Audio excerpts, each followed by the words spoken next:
Om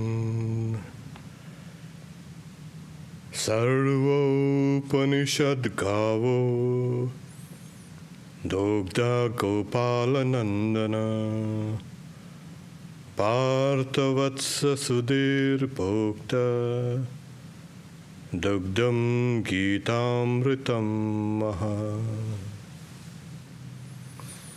All the Upanishads are like a cow. The cowherd boy is Krishna. The calf is Arjuna. People of purified intellect are the drinkers of the milk. And the milk is the supreme nectar of the Bhagavad Gita. Chapter 7, which is the Jnana and Vijnana, knowledge and special knowledge, realization. Verse 12.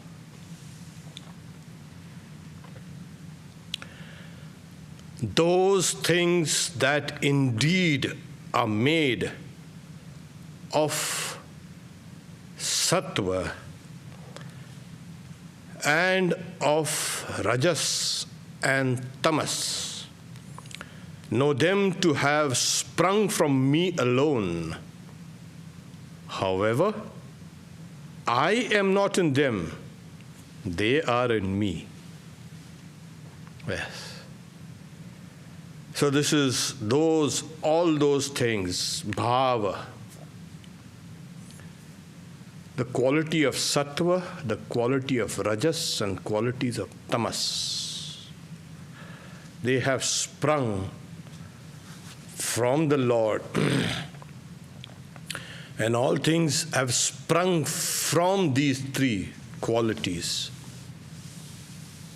The Lord says very clearly, though they have emerged from the Lord, they are in me. I am not in them. This is one of those, you can say, highly philosophical verses.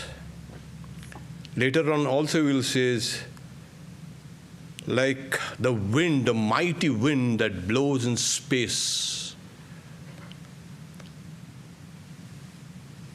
Space isn't in it. The wind is in space. So similarly, all beings are in God. We'll try to get the drift of this argument gradually, because as we have subtitled the talk, Divine Maya, Daivi Maya. Yeah. And why divine? It is divine. The problem is people have been reading a little too much about confusing things, reading confusing things about conflicting, you can say, inauthentic streams of Vedanta and yoga. And they call everything is an illusion. Well, here the Lord is very clear in these three verses. The 14th verse will speak of it as divine. It is divine. So where does the illusion come in? The illusion comes in because we are seeing the world as we are seeing it, not as the Lord. So those things that indeed are made of the qualities of sattva, of rajas, and tamas, know them to have sprung from me. However, I am not in them. There it is. They are in me. Te mai. Okay, let's say. Ye chaiva satvika bhava rajasas tamasas chaye Matta evaiti tan viddi natvaham teshu te mai. This is one of those verses that could go on and on and on and on explaining. Let's put it like this. Thoughts are in you. Are you in thoughts? In a way, you're connected to them. The whole of the microbiome is in you. Are you in it? Well, it's in a kind of a way. So in Vedanta, we have something called the container and the contained. This is clear. There is something called a container and something which is contained in that container. So the Lord speaks of himself as the container, and all the beings in this universe and all the things of the universe are the contained. Everything that has sprung from these three qualities, sattva, rajas, and tamas. This is an ancient philosophy of called the Sankhya's. Can we see this sattva, rajas, and tamas? You can't see it. But you can infer the effects of sattva, you can infer the effects of rajas, and you can infer the effects of tamas. And because there is always a co-relationship, tadatmya, or oneness between the cause and the effect, so that's why you can safely infer that this is sattvic, and this is rajasic, and this is tamasic. Now, to get an idea of these three qualities, where do they emerge from? You'll say, where do these qualities emerge from? Well, here the Lord says, all things have emerged from these three qualities. So these three qualities have emerged from a higher entity, which is called asmita, I. Okay? We'll explain it a little. And then you ask, where has this asmita, this sense of I, the aham, it has emerged from the mahat, the cosmic mind. So when we are talking about cosmic things, it's called mahat, the cosmic mind. That counterpart is there in you as the intellect, buddhi. That cosmic asmita, I, that counterpart is in you as the sense of I. I think that is more or less clear. So in the cosmic, you can say, dimensions, what happens is, from this I emerges these three qualities. But they can't be grasped. They are ideal qualities, yes. So from the sattvic side, what happens is, there are three parts to this cosmic I: sattva, rajas, and tamas. From the tamas aspect has come all these gross elements. First comes the subtle particles. The quarks and the neutrons and all this kind of everything comes out from the tamas aspect. And they combine and recombine into this sensible universe. So when we talk about this sensible universe, where do the senses come? From the sattvic side. There comes the individual mind and the sense organs. Okay, this is kind of understood a little. And from the rajas aspect come the 5 pranas, because they're constantly vibrating, and you can say the 5 motor organs, because it's movement. There are some who link or lump everything together as the 5 sensory organs, the 5 motor organs, and mind through the sattvic, you can say, aspect of this universal I. From the rajasic aspect of this universal I has emerged all that moves, the rajas, the pranas, everything that has motion. And again, from the tamasic standpoint, they are all these gross elements there. So all these things combined and recombined, and this is the universe. I think this is kind of more or less clear. So when Sri Krishna says, these things that indeed are made of the qualities of sattva and the things that are made of the quality of rajas and tamas, know them to have sprung from me alone. Me? How is that me? You, that universal I. You, like you identify yourself with this I, God identifies himself or herself, yeah, it's the same thing, with that cosmic I. Really? Oh, yes.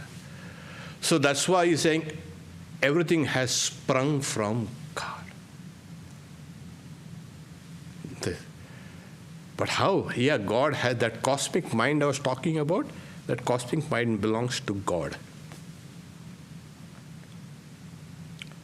So now you see this whole thing has emerged from. So this whole universe, everything that is in the universe, is not an illusion.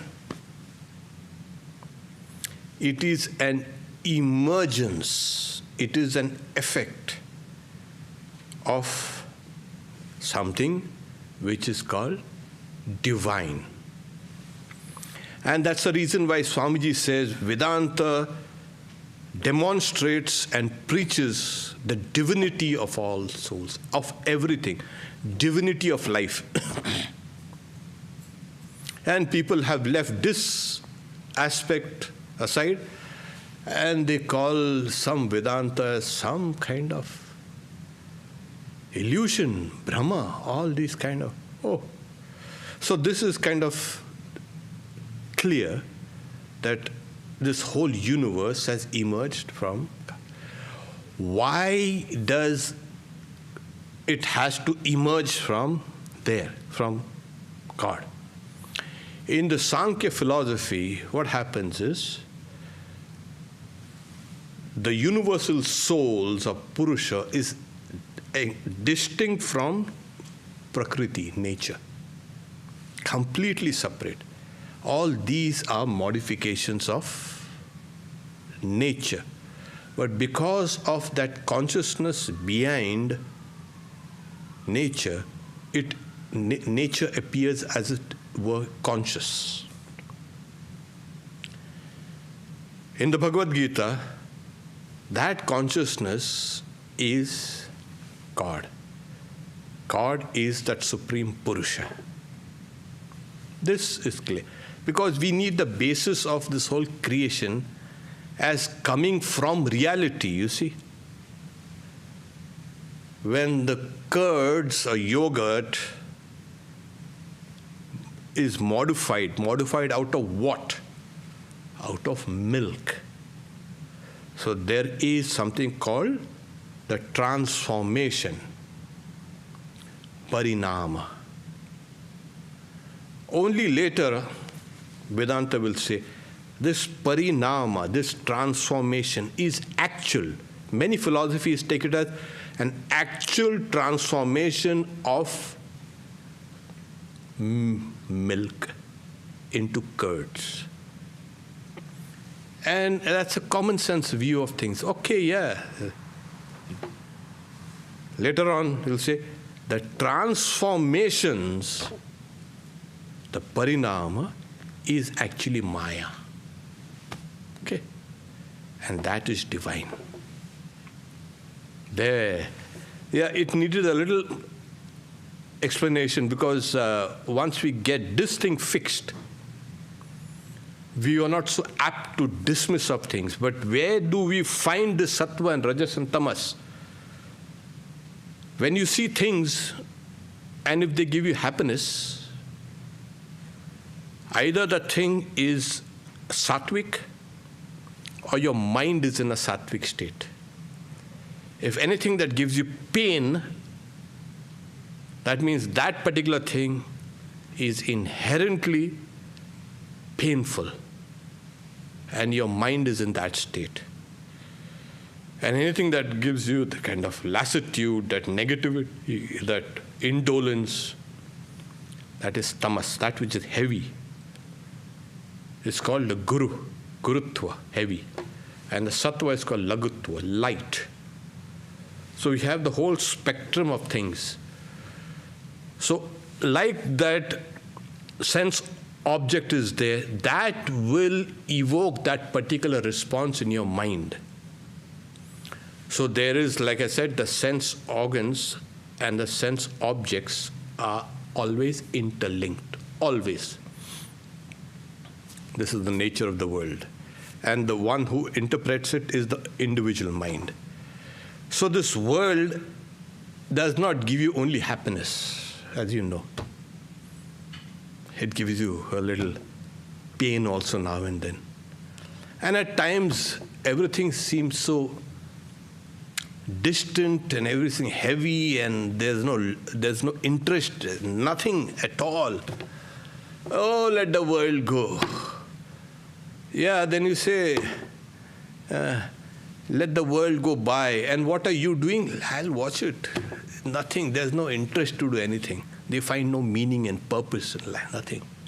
They spend their whole life in sleep and sloth and laziness and torpor.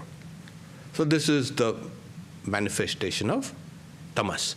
Now this, as I said, these three qualities are in the body, in the senses, in the mind, and even in the individual intellect. It's there everywhere. That's why saying, those things that indeed are made of sattva and of rajas and of tamas, know them to have sprung from me.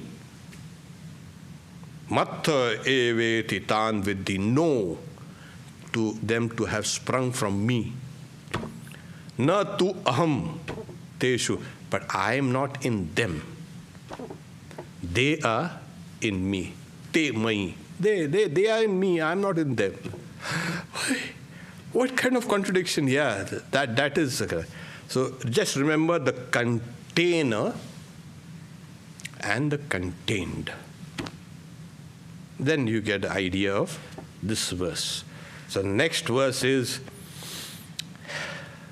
it's getting a little heavier. But then it's necessary for us to understand what the Lord is. You see, we have started this 7th chapter with the preliminary, you can say, teachings of, from the 6th to the 12th chapter, the Lord will speak about himself, or herself for that matter, doesn't matter. Okay, so it's going to speak about the reality. And in these verses, you will have the predominant, you can see, teachings about Tat, that, God. This is the reality. So here he says, Tribir gunamayer bhavair ebi sarvamidam jagat mohitam nabijanati mamebhya paramavyayam. Wow. Yeah. All this world, this whole world, deluded as it is by these three things, made of the gunas, the qualities, does not know me. Obviously, we know everything else but God. You ask somebody about something, They'll open the internet nowadays and tell you about everything. That also is there. They do not know God, me, saying, who am transcendental to these and who is undecaying. Avyaya. Param, transcendental, superior, higher, and immutable. Avyaya. So all this world deluded. Why deluded? Mohitam. Yeah. What's that? Mohitam? Yeah, it's. Why is it? Because that's the power of the Lord. And what's that power of the Lord called? That is called Maya. Vishnu Maya. Trigunatmika Maya. Maya made out of three qualities. This is the power of the Lord. This is the power that the Lord uses to create everything. You know, when we are young, we used to, when we are young, now also I don't know, but it actually happens. You heard about this game of Chinese whispers? Now it's called, in the US, it's called telephone.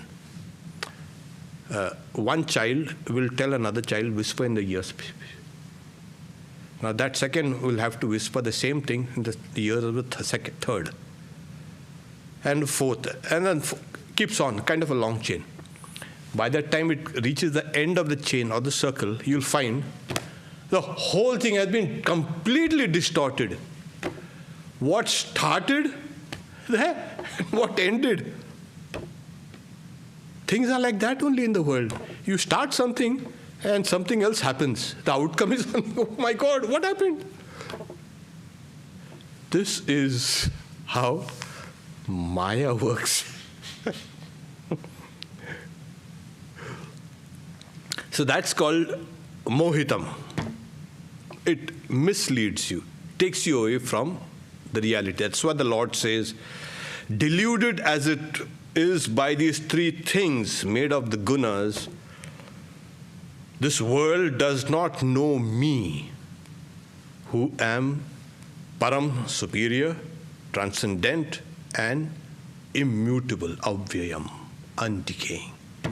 Everything else is transformative, you see, everything. Everything is completely transformative.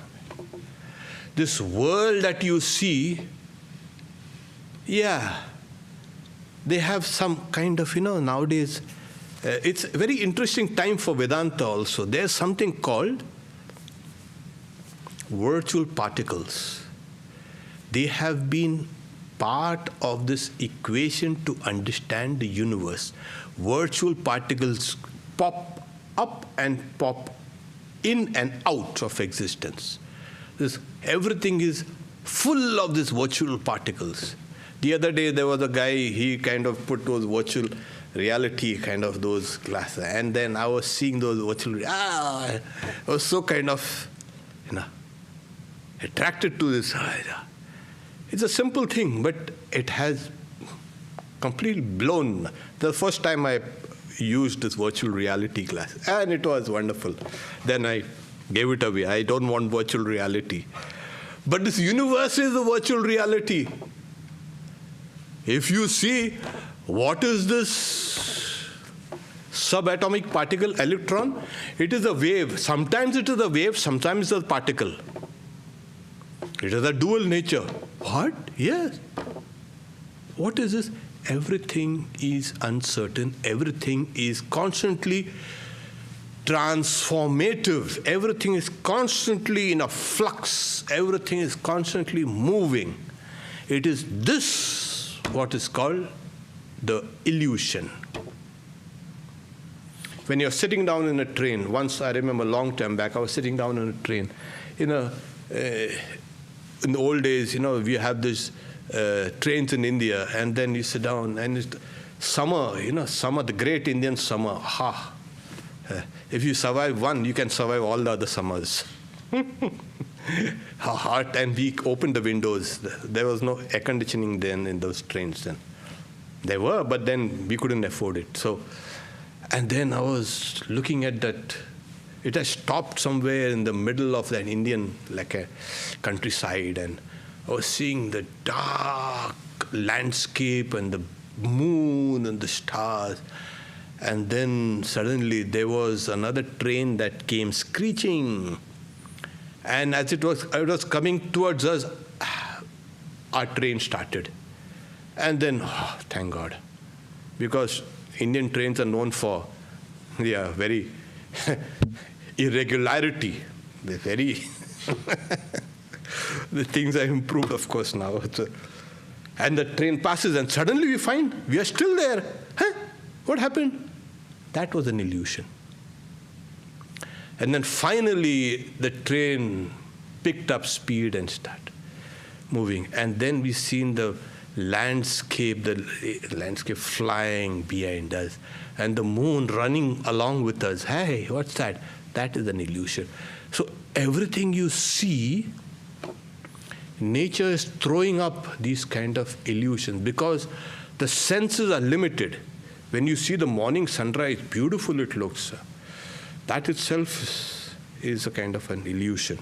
The size of the sun appears so large and full of color. That same sun, when it is in around midday, it appears smaller, color is different. And again in sunset. So the senses are using, and the mind is using the horizon as a reference point, and that's why it appears like this. So this world is like this. It is appearing like this to our senses. It is something completely different from what it is really. And thank God for science today. They are speaking about these things in the language of science, which Vedanta spoke in mystical language, in the language of philosophy and metaphysics. So this is a very exciting time, they say, where these words can be explained in, you can say, strict, understandable terms. Otherwise they will say, what is this guy? All this world deluded as it is by these three things made up of the gunas, does not know me, who am transcendental to this. And obviously there is a reality that's different from what we are perceiving. You go deeper and deeper and deeper, well, you will get virtual realities, and you'll get all this whole solid-looking nature as nothing but empty space. Yeah, the atom itself is kind of 99% all empty. Gives it appearance of solidity, but this is what it is. So, but then the Lord, that is consciousness. It is through that consciousness that you are aware of this illusion. And there are some people who will keep on with this illusory world. Illusory in the sense, it is not, it's like they're saying, not the horns of a hare. Hares don't have horns. Okay. Deers have horns, or bulls have horns. Okay. You've taken the horns from the deer, and placed it on the hare. Yeah. You've mixed up two things. But you can, in the mind, visualize or conceptualize such a thing like a horns of a hare, rabbit. Oh my God, how is that? Yeah. That is the illusory aspect of Maya. Okay. So, Tribir Gune Mayer Bhavair. Ebi Sarvamita. Ebi means these, all this. Tribir Guna May. This world made up of these three qualities deludes all this whole world. Sarvamitam Jagat Mohidam. And that's why we na bijanati. We do not know God, who is absolute and who is the basis of all these things. And here we come down to what is Totapuri. When he was towards the end, he had a kind of a realization. He's seen everything as the Divine Mother. Okay. And how did he see the Divine Mother? If you've noticed in our thumbnail, we had a goddess Mahamaya in the skies. Yeah, what happens is, how do we personalize God? And that is the idea that we as human beings need to see God as us. So we always want to personalize God. But Totapuri, he saw Jale Ma, Sthale Ma, all this Akashi Ma. So mother in the waters, mother on the land, mother in the sky, mother in the trees and plants, and mother. He saw the universal aspect of that divine Maya. And he said, Kya Daivi Maya? Kya Daivi Maya? And he was very fond of Kya Daivi Maya. And we also have picked up all these things like, now it's a tradition. What divine Maya? We don't say, Kya Maya hai? Kya Daivi Maya? This is much closer to truth than Kya Maya. What Maya? What divine Maya? So here the 14th verse is, Daivi hesha gunamai mama maya duratyaya Mameva ye prapadhyante maya metam tarantite. Yeah, before we can go into it, Swamiji also, in one of his Jnana Yoga lectures, he explains this verse. Since this divine Maya of mine, which is constituted of the gunas, is difficult to cross over. Therefore, those who take refuge in me alone cross over this Maya. Now we know the way out.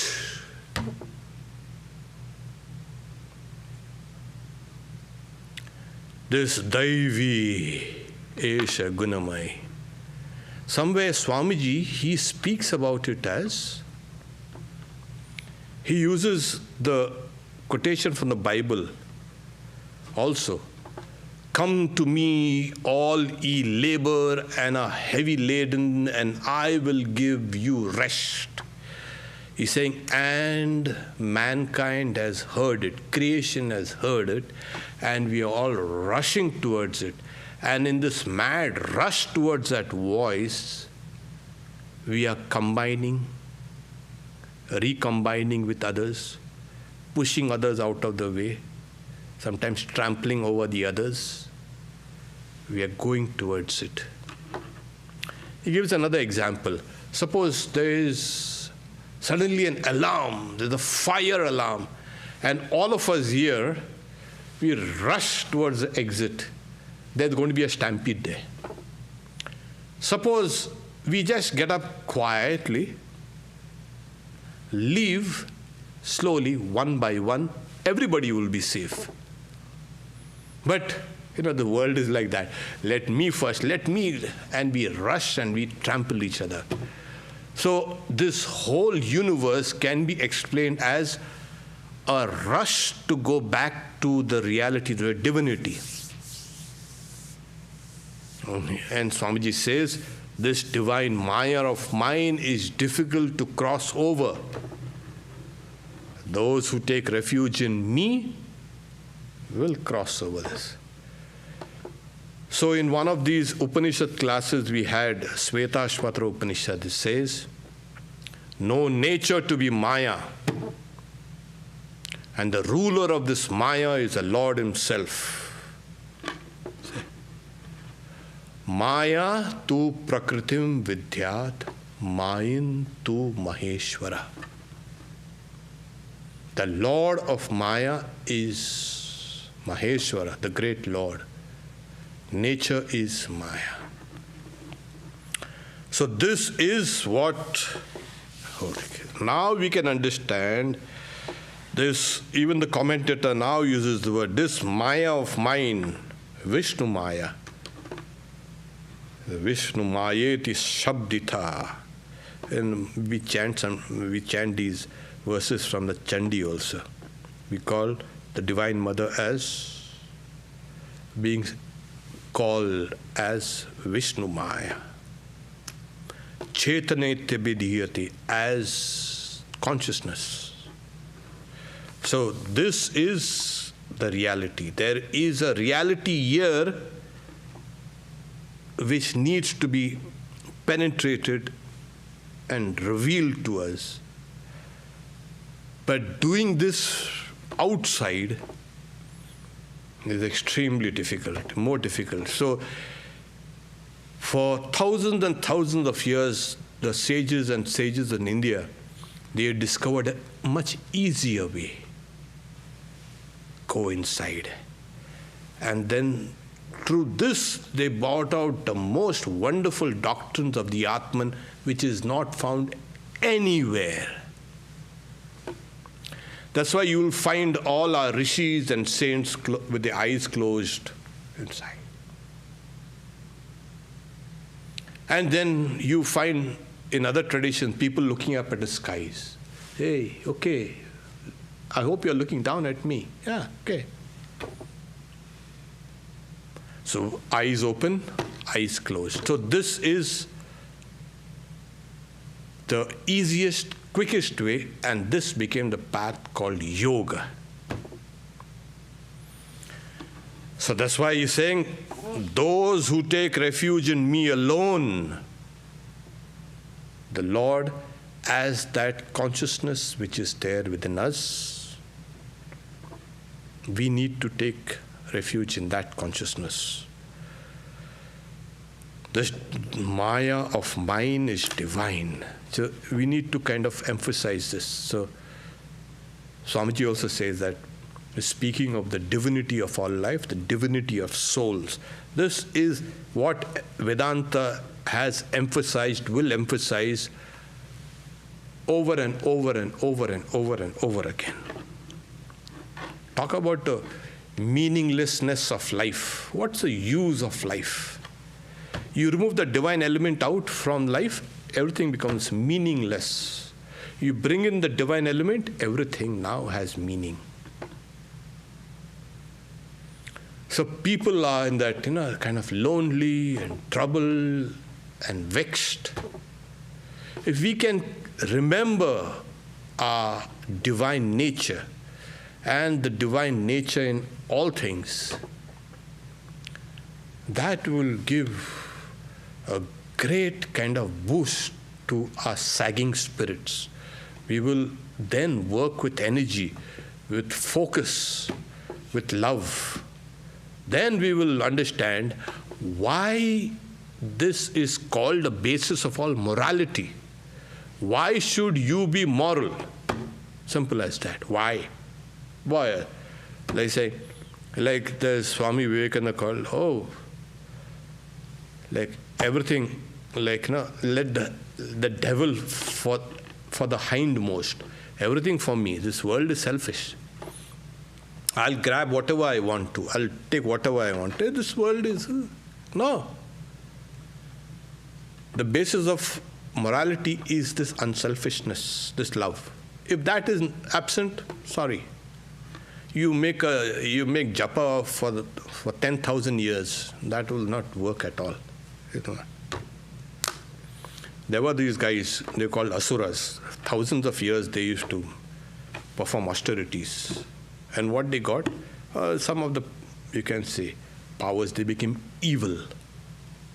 They were also taking, you can say, doing japa and meditation and this and the Ravana and all these things. They were great guys. A lot of tapasya they did. Do you think they got anything for free? but they never caught that divine element.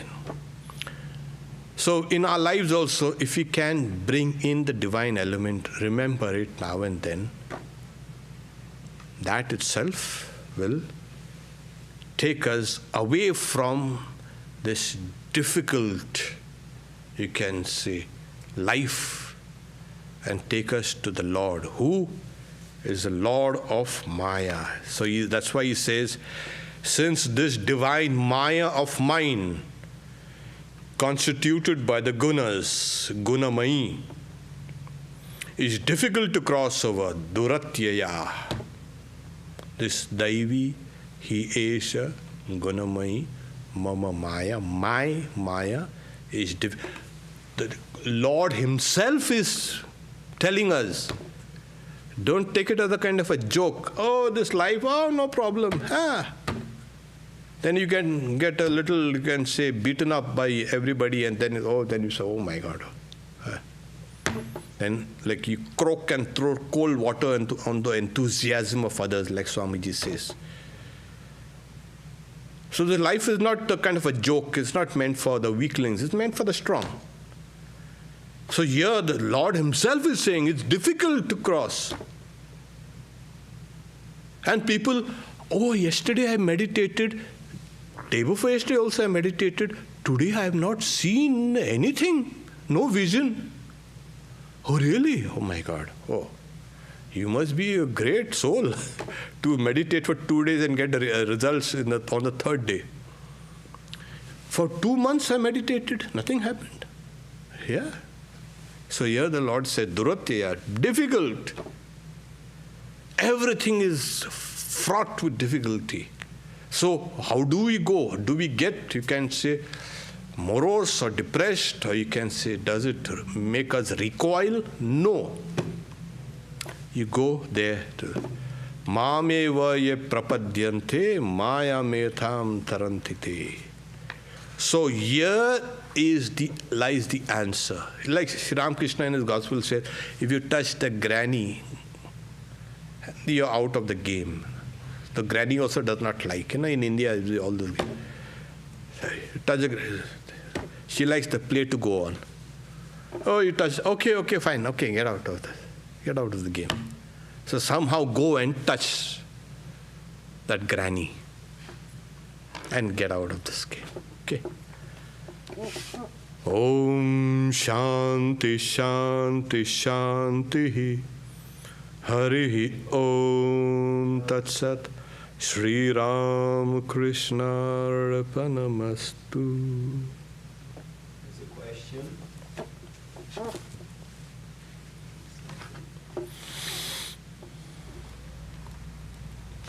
Swamiji, Sri Ramakrishna said the Brahman and Shakti are one. He said that he takes the whole veil fruits, that God has become all this, the universe. Since the aspect of God, which is the universe, changes, doesn't God have aspects that are changing as well? An aspect that is unchanging. This whole talk was nothing but speaking about this, the changing and the changeless aspect of God. This whole talk is nothing but this. So Sri Ramakrishna says Brahman and Maya are one. Yeah. They are one when you look at the combination of everything. But Brahman transcends Maya. So it's like, even in the earliest Vedas we said, Padosya Vishwa Bhutani Tripadasya Devi. 1/4 has become this universe, and the 3/4 are in the divine regions. Okay. So part of this God has become into this sensible universe, this universe that we see.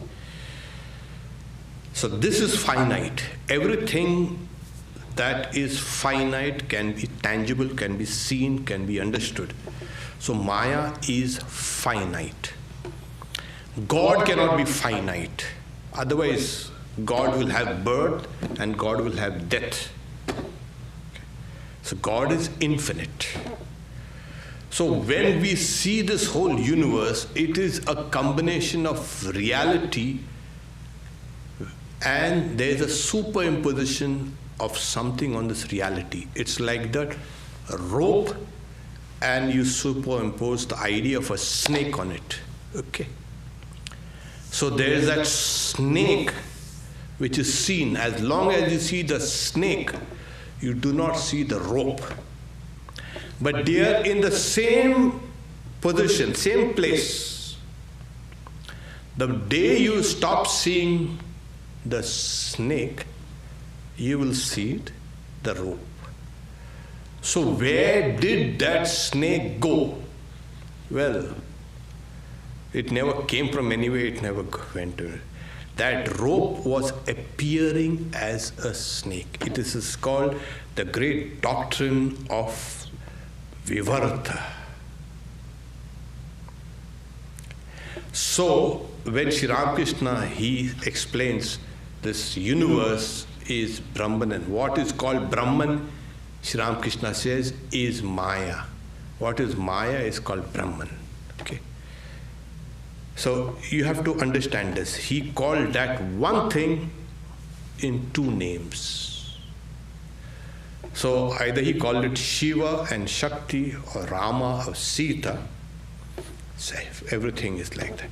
You are a combination of changelessness and change.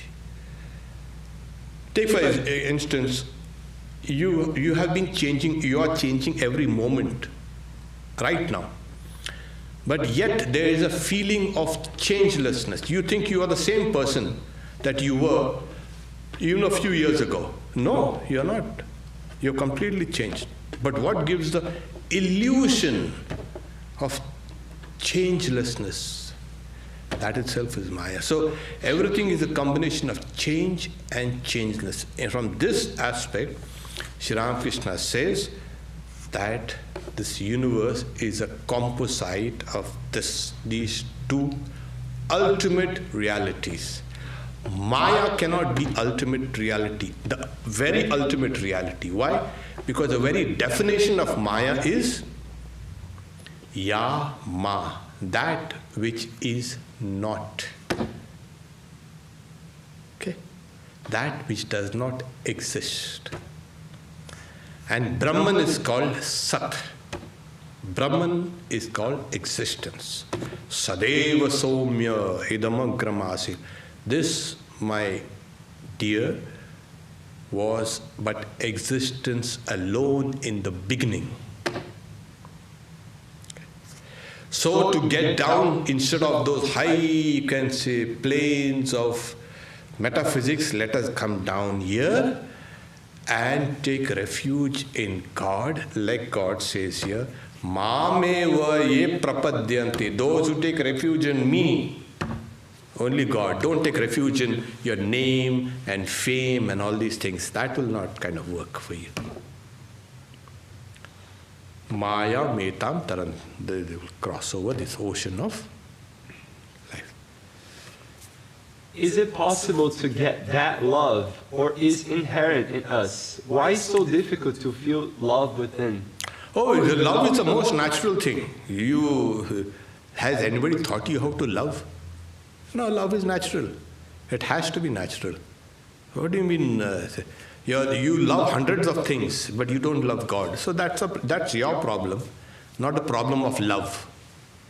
So if you can love God, like Sri Ramakrishna says, as a chaste wife for the chaste husband, as a miser for his wealth, and as a child for its mother. Combine all those three loves together and you will see God. Go ahead. Nobody's stopping us. The question, if our Maya is not cleared in this birth with sadhana, can we be confident that we will get better and remove this Maya in future births? You are kind of stuck up in this Maya business. Do you think it's very easy? It's not. The Lord is saying it's duratya, it's difficult. And you know how many, like Sri Ramakrishna says, that the rishis of old, they used to go early in the morning to the forest and they used to meditate the whole day and then used to come and eat those fruits and we are engaged in Maya. And we want to say, will it go? Will it go? Well, you can take refuge in God. Why wait for the next birth? This is what I cannot understand. This is not religion. This is kind of an escape. Do it in this birth, this now. Seek refuge in God. If you cannot do it now, there's no guarantee it's going to happen in the next. Okay, so, and who knows, you're going to be born as a human being only. You might be born as any other thing. So, in this birth, take refuge in the Lord, love God, and that's what it is. So, Maya will disappear. So, Sri Ramakrishna gives an example, so, a boy, he put on the mask of a tiger and he frightened his sister. And then suddenly his sister screamed and she ran. And then the boy said, oh, don't know, he takes the mask of, oh, that's a haru. Once you recognize it, they say, Maya will no longer delude you. Once you recognize it. But how do you recognize it? By recognizing the Lord. What is the boundary line that divides between Brahman and Maya? What kind of boundary line? You're getting the whole thing called mixed up. There is no boundary line. Is there a boundary between the sun and you? No. Yeah, it just takes about 8 minutes for that sun rays to come and hit you. In this whole universe, there is no boundaries. The whole universe is one. Okay, you get this? And there is something called, like you're searching for the edge of the universe. Is there something called the edge of the universe? There was a Greek philosopher, I forget her name. So he's saying, if I go to the edge of the universe, of the world, I take my staff and I extend it, then that becomes the edge of the universe. And then I go to that point and then I extend my staff. Now that becomes the edge of the... Is there something called the edge? There is no edge. Where is its edge? So, it is technically called the Chit Jada Granthi. It's a knot, Granthi. You understood knot? It's a knot. It's a Chit Jada Granthi. Chit is consciousness, Jada is these three gunas. That is tied, as it were.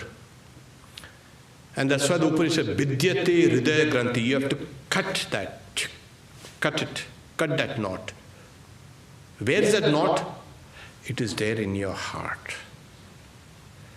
So if you're looking for that line, look for that knot. That knot which is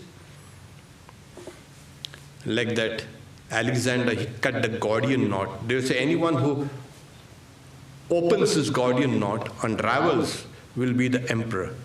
So many great heroes tried, couldn't succeed. So Alexander the Great comes and just cuts it. Oh, it's over. It is not specific that it had to be opened by hand. Well, it's now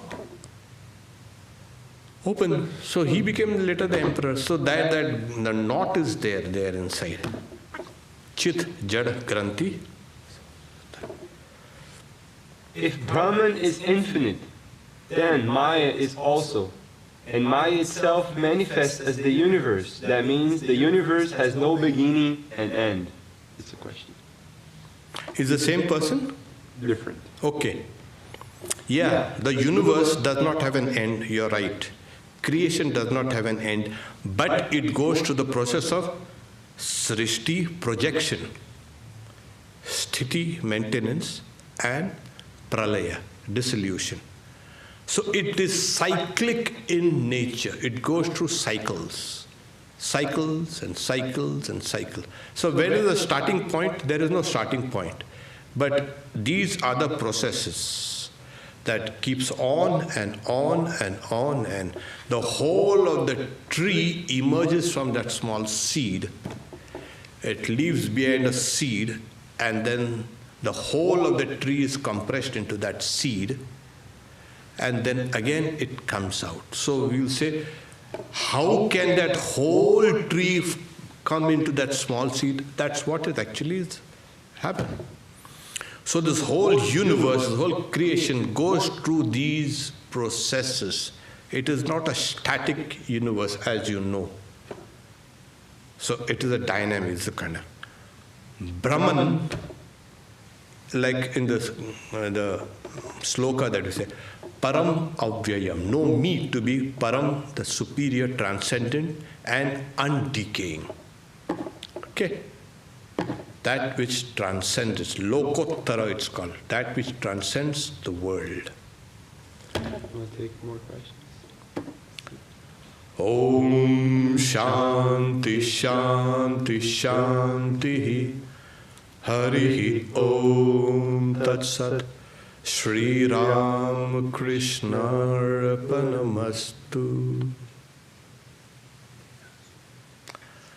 Okay, we are now open in the sense of we are having in-person classes. All classes will be in person as well as live streaming, of course, but provided you are vaccinated and wear a mask. Okay, here.